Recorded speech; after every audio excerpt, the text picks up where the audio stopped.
બા.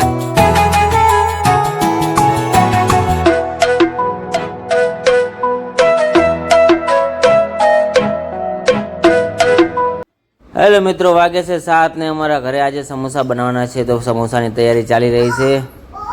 અમારા બાને આજે વહેલા જમવાનું આપી દીધું છે. આજે પહેલો દિવસ છે, ગામડેથી આવ્યા છે.